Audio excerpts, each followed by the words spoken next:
Assalamualaikum warahmatullahi wabarakatuh. Kami dari kelompok 5 mata kuliah Psikologi Pendidikan akan menjelaskan materi kecakapan yang beranggotakan 3 orang, yang saya sendiri Ahmad Rangga Priadi dan rekan saya ada Asep Maulana dan Rifki Ahmad Ridwandani. Di sini saya akan memaparkan definisi kecakapan.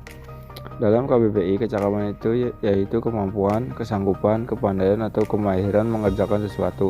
Menurut C.P. Chaplin 1975 memberikan pengertian bahwa inteligensi atau kecakapan itu adalah kemampuan menghadapi dan menyesuaikan diri terhadap situasi baru secara cepat dan efektif. Kecakapan setiap orang memang berbeda. Dalam hal ini, kecakapan seseorang bisa dilihat dari sikap dan perilaku seorang tersebut. Kecakapan dalam hal ini mungkin lebih memperlihatkan tentang sikap seseorang yang aktif dan kritis. Cakap dalam hal ini seseorang tersebut mampu menangkap setiap hal yang sedang dibicarakan dan tidak segan-segan ikut berpartisipasi untuk mengeluarkan pendapatnya. Jadi kecakapan seseorang bisa lebih baik itu tergantung dari masing-masing orang tersebut. Bagaimana dan sebisa mungkin seseorang tersebut untuk bisa lebih mengoptimalkan kemampuannya dalam bidang akademi maupun dalam pergaulannya sehari-hari.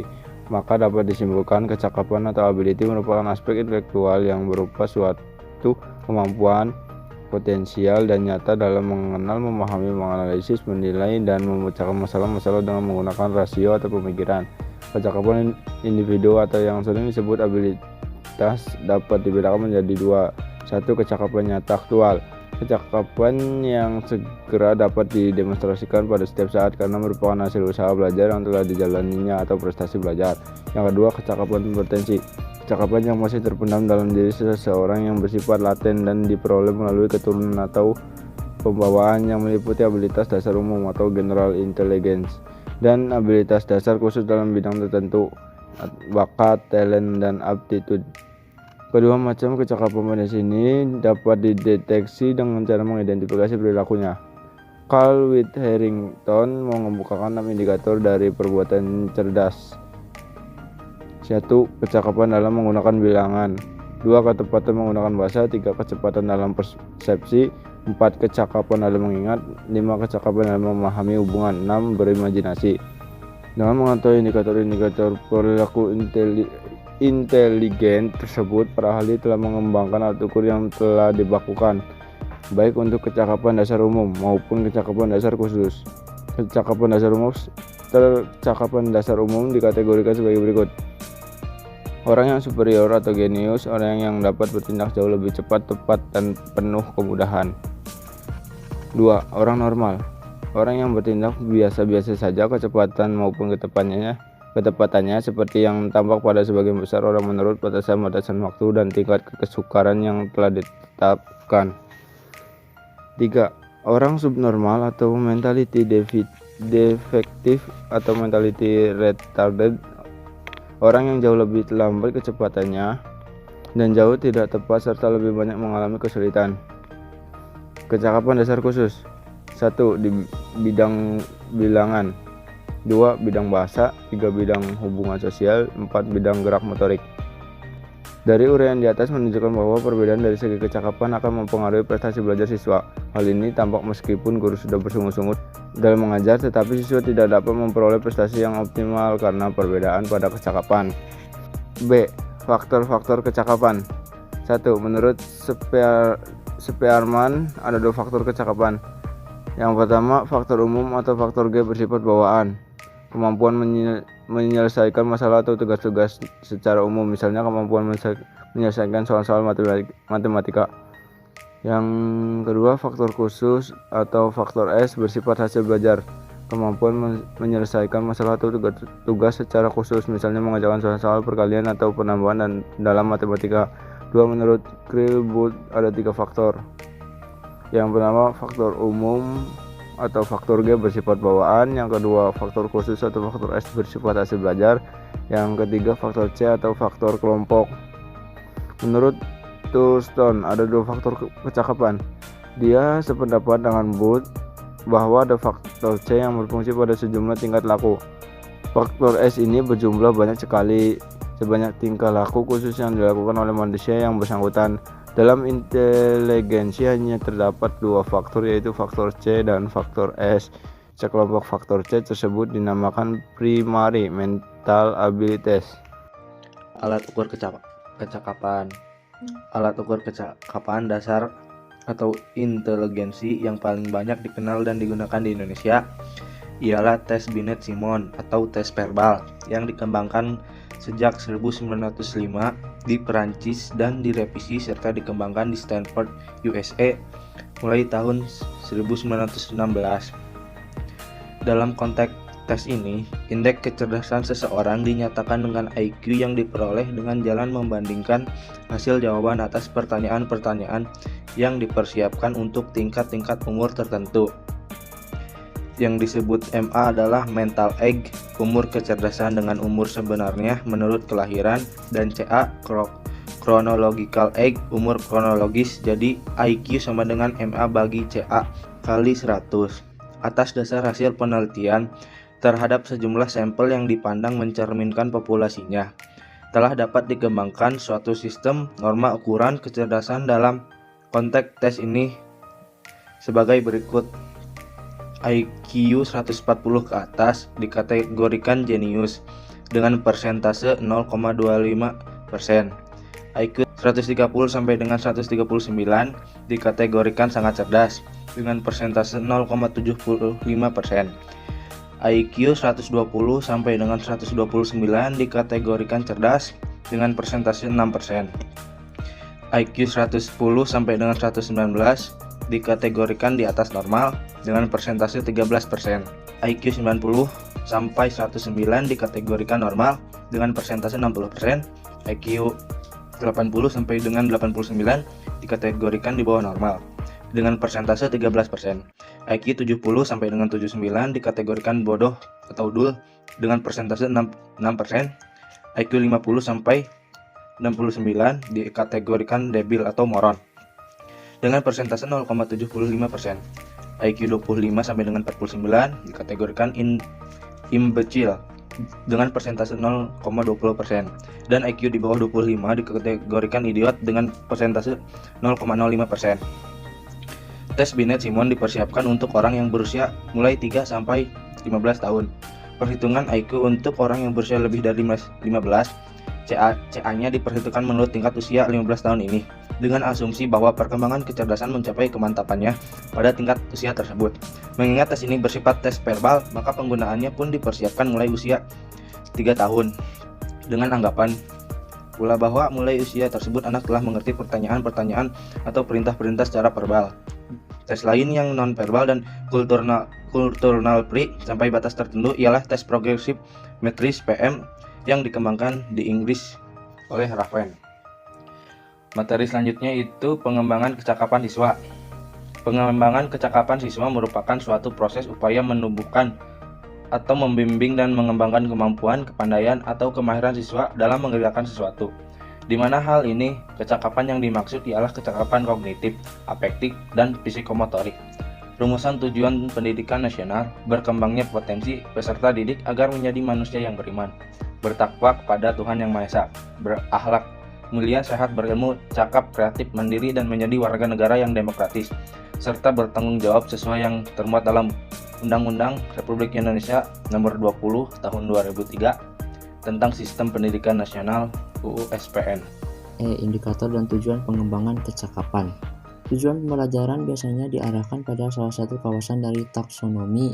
Benjamin S. Bloom dan De Crowell 1964 memilih taksonomi pembelajaran dan 3 kawasan. Yang pertama, kawasan kognitif. Kawasan kognitif adalah kawasan yang membahas tujuan pembelajaran berkenaan dengan proses mental yang berawal dari tingkat pengetahuan sampai ke tingkat yang lebih tinggi, yakni evaluasi. Kawasan kognitif ini terdiri dari 6 tingkatan yang secara hierarkis berurut dari yang paling rendah sampai ke yang paling tinggi. Yang pertama, A. Tingkatan pengetahuan. Pengetahuan di sini diartikan kemampuan seseorang dalam menghafal atau mengingat kembali atau mengulang kembali pengetahuan yang pernah diterimanya. Contoh, siswa dapat menyebutkan kembali bangunan-bangunan geometri yang berdimensi 3. B. Tingkat pemahaman. Pemahaman di sini diartikan kemampuan seseorang dalam mengartikan, menafsirkan, menerjemahkan, atau menyatakan sesuatu dengan caranya sendiri tentang pengetahuan yang pernah diterimanya. Contoh, siswa dapat menjelaskan dengan kata-katanya sendiri tentang perbedaan bangunan geometri yang berdimensi 2 dan berdimensi 3. C. Tingkat penerapan. Penerapan di sini diartikan kemampuan seseorang dalam menggunakan pengetahuan dalam memecahkan berbagai masalah yang timbul dalam kehidupan sehari-hari. Contoh, siswa dapat menentukan salah satu sudut dari suatu segitiga jika diketahui sudut-sudut lainnya. D. Tingkat analisis. Penerapan di sini diartikan kemampuan seseorang dalam menggunakan pengetahuan dalam memecahkan berbagai masalah yang timbul dalam kehidupan sehari-hari. Contoh, siswa dapat mengolah dan data mentah melalui statistika sehingga dapat diperoleh harga-harga range, interval kelas, panjang kelas rata-rata, dan standar deviasinya. E. Tingkat sintesis. Sintesis di sini diartikan kemampuan seseorang dalam mengaitkan dan menyatukan berbagai elemen dan unsur pengetahuan yang ada, sehingga terbentuk pola baru yang lebih menyeluruh.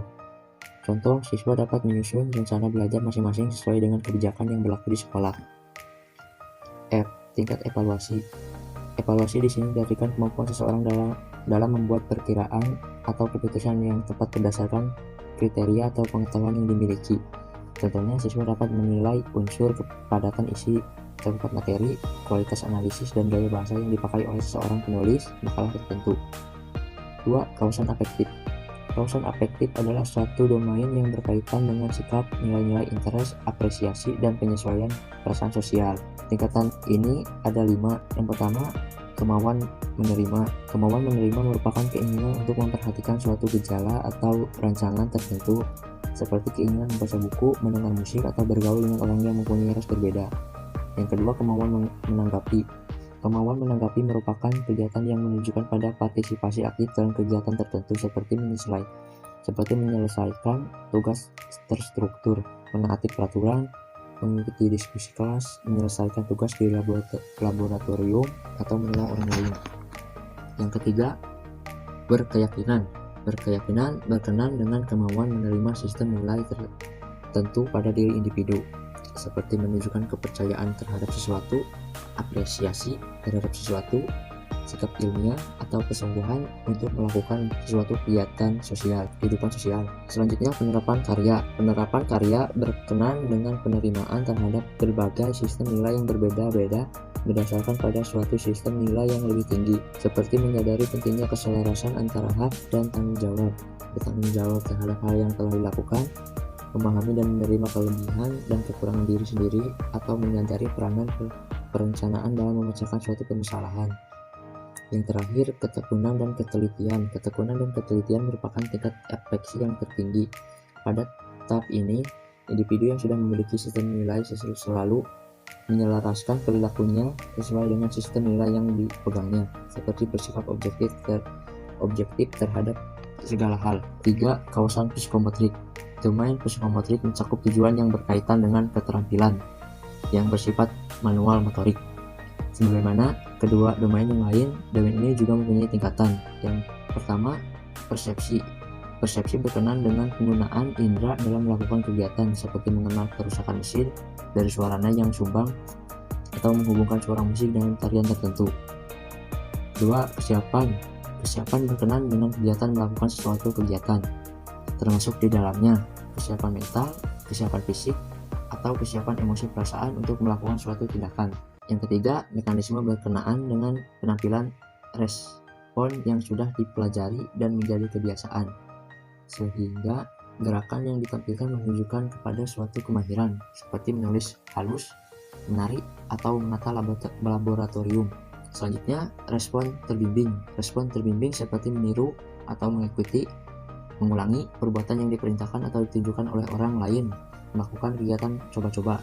Selanjutnya, kemahiran. Kemahiran merupakan penampilan gerakan motorik dengan keterampilan penuh. Kemahiran yang dipertunjukkan biasanya cepat dengan hasil yang baik, namun menggunakan sedikit tenaga, seperti keterampilan menyetir kendaraan bermotor. Selanjutnya, adaptasi.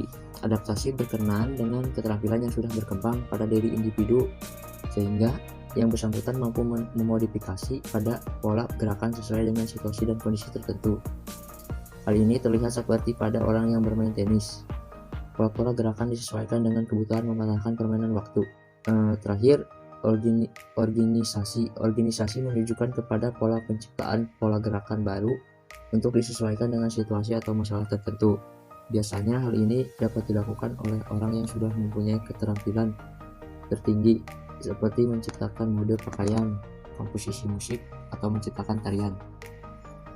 Esensi dari kecakapan siswa adalah untuk meningkatkan relevansi pendidikan dengan nilai-nilai kehidupan nyata, baik preservatif maupun progresif. Untuk lebih jelas, berikut beberapa tujuan dari pengembangan kecakapan siswa.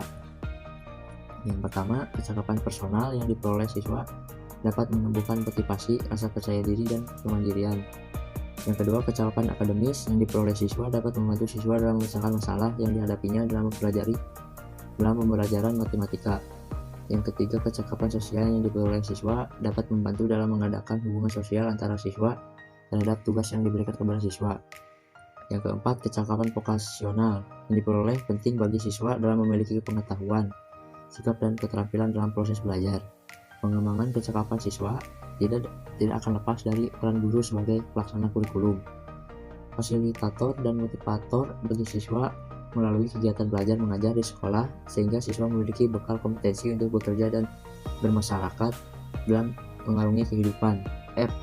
Strategi pengembangan kecakapan. Jadi dalam Winkel 1996-369 menyatakan bahwa fase dalam kegiatan pembelajaran adalah 1. Fase motivasi. Siswa sadar akan tujuan yang harus dicapai dan bersedia melibatkan diri. Yang kedua, fase menaruh perhatian. Siswa memperhatikan unsur-unsur yang relevan sehingga terbentuk pola-pola perseptual tertentu. Yang ketiga, fase pengolahan. Siswa memahami informasi dalam short term memory atau memori jangka pendek dan mengolah informasi untuk diambil maknanya. Yang keempat, fase umpan balik. Siswa mendapat konfirmasi sejauh prestasinya tepat. Fase-fase tersebut dapat diaplikasikan pada kegiatan-kegiatan dengan kemampuan kognitif, afektif, maupun psikomotor. Gagne 1988 dalam bukunya Essential of Learning for Instruction mengemukakan penyempurnaan rangkaian fase dalam proses belajar siswa yang terdiri di atas, yaitu A. Perhatian. Siswa harus memperhatikan hal yang akan dipelajari. B. Menyadari tujuan belajar. Siswa sadar akan tujuan instruksional dan bersedia melibatkan diri. C. Menggali. Siswa mengingat kembali dari ingatan jangka panjang apa yang sudah diketahui, dipahami, dan dikuasai tentang pokok bahasan yang sedang dipelajari. D. Berprestasi selektif. Siswa mengamati unsur-unsur dalam perangsang yang relevan bagi pokok bahasan. E. Mengolah informasi. Siswa memberikan makna pada pola perseptual dengan membuat informasi sungguh berarti, antara lain dengan menghubungkannya dengan informasi lama yang sudah digali dari ingatan jangka panjang. F. Menggali informasi. Siswa membuktikan melalui sesuatu prestasi kepada guru dan diri sendiri bahwa pokok bahasan telah dikuasai. G. Mendapatkan umpan balik. Siswa mendapatkan pengetahuan melalui guru kalau prestasinya tepat, mendapat koreksi kalau prestasinya salah. H. Memantapkan hasil belajar. Siswa mengajarkan berbagai tugas untuk mengakarkan hasil belajar. Siswa mengadakan transfer belajar. Siswa mengulang-ulang kembali.